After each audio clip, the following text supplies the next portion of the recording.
Hi students, today class is social. The topic is evaluation of human and society prehistoric period. So already talk about this topic. Okay. So today I will continue this topic. So yesterday class I will teach about human enquiries into the past and origin of the world. So மனிதர்கள் வந்து எப்படி இந்த வேர்ல்டில் இருந்து இருந்தாங்க அப்படின்றத வந்து பார்த்தோம். ஸோ அதோட கண்டினியூஸ் தான் இன்றைக்கி பார்க்குறோம். Scientific foundation of zoological, biological and archaeological. So என்னென்ன சயின்டிஃபிக் ஃபவுண்டேஷன்ஸ் இருக்குது, அறிவியல் பூர்வமானது அப்படின்றத வந்து இன்றைக்கி வந்து பார்க்க போகிறோம். Okay, continue this topic.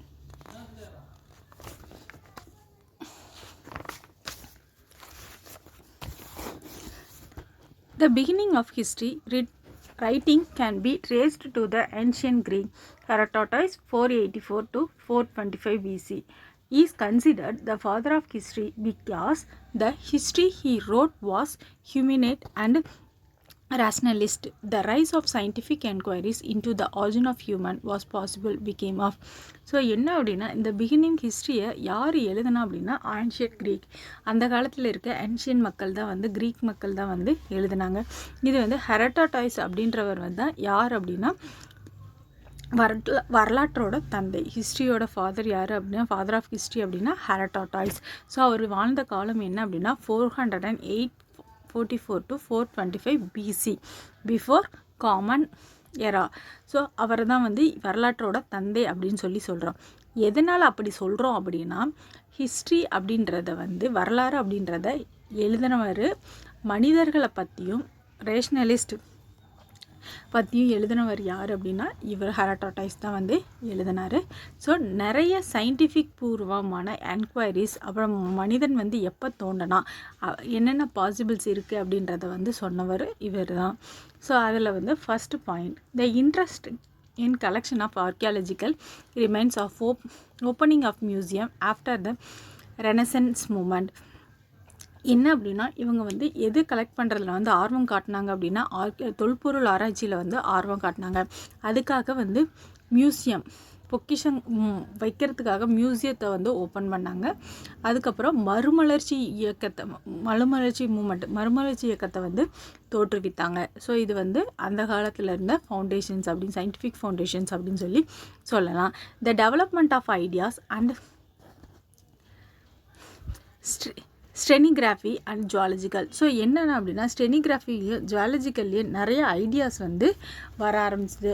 So ஸ்டெனிகிராஃபி அப்படின்னா ஸ்டடி ஆஃப் ஆர்ஜின். அந்த காலத்தில் என்ன இருந்தது, நேச்சருக்கு என்ன ரிலேஷன்ஷிப், ராக்கு, சாயில், ஏர், ஸோ இதெல்லாம் என்னென்ன நேச்சுரல் டியூட்டிஸ் வந்து கிடைச்சிது அப்படின்றத பற்றி படிக்கிறது தான் ஸ்டெனிகிராஃபி. ஜுவாலஜியல் அப்படின்றதும் வந்து அதை ஜாகிரஃபியை பற்றி படிக்கக்கூடாது தான் வந்து சொல்லலாம். அப்புறம் Darwin theory of biological evaluation, டார்வினோட கோட்பாடுகள். ஸோ டார்வினோட கோட்பாடு என்ன அப்படின்னா உங்களுக்கே ஏற்கனவே படிச்சிருப்பீங்க.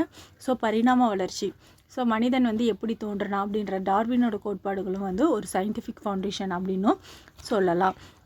The discover of human and animal fossil, stones, tools and artifact of the early civilization and.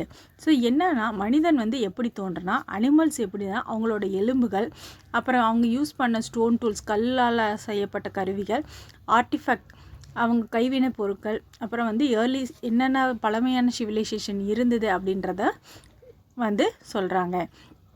The ability to disappear early script. So அந்த காலத்தில் வந்து என்னென்ன எழுத்துக்கள் வந்து இருந்தது, ஸ்கிரிப்ட்ஸ் வந்து இருந்தது அப்படின்றத தான் வந்து இந்த scientific foundation of zoological, biological and ஆர்காலஜிக்கலில் வந்து சொல்கிறோம். ஸோ இது வரைக்கும் புரிஞ்சிச்சா குட்டி? Any doubt? Okay. So next one is old museum, பழமையான museum.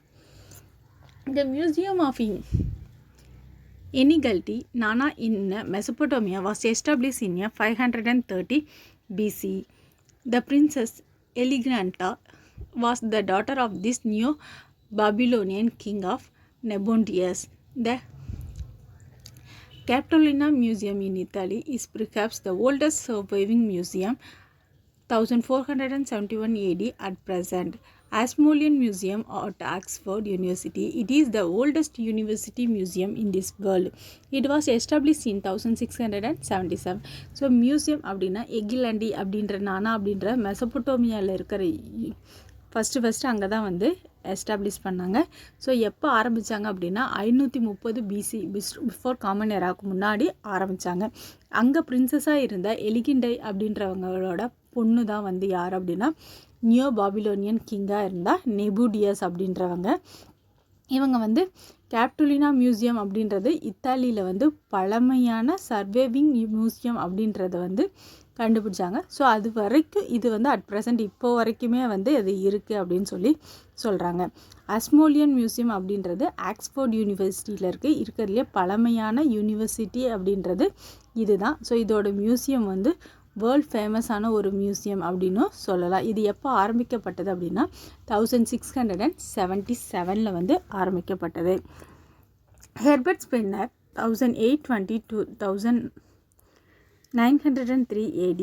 Biological evaluation and Charles Darwin 1809 1882 AD. Theory and concept of natural selection and survival of fittest. Contributions to the scientific understanding of your human origins. Charles Darwin published the books on this origin of species in 1859 and the Descent of Man in 1871. So என்ன அப்படின்னா Herbert Spencer அப்படின்றவர் வந்து 1820 1903 வரைக்கும் இருந்தார். Charles Darwin 1909 1822 வரைக்கும் வந்து இருந்தார். இவங்க ரெண்டு பேருமே என்ன தியரி கொடுத்தாங்க அப்படின்னா பயாலஜிக்கல் எவால்யூவேஷன் மனித பரிமாணத்தை கொடுத்தாங்க. அதோட கான்செப்ட் வந்து நேச்சுரலாக வந்து செலக்ஷனாக வந்து இருந்தது. இவங்க ஃபிட்டஸ்ட் கான்ட்ரிபியூஷன் அப்படின்னா சயின்டிஃபிக்கான அண்டர்ஸ்டாண்ட் பண்ணிக்கக்கூடிய ஹியூமன் ஆரிஜினை வந்து சொல்லலாம். ஸோ சார்லஸ் டார்வின் அப்படின்றவங்க வந்து the origin of a species அப்படின்ற புக்கை வந்து 1859 த டெசன்ட் ஆஃப் மேன் அப்படின்றத வந்து 1871 வந்து பப்ளிஷ் பண்ணாங்க அப்படின்னு சொல்லலாம். ஸோ நேச்சுரல் செலெக்ஷன் அப்படின்னா என்ன? The process by which organism that a better adapted to the environment would survive and produce more offspring.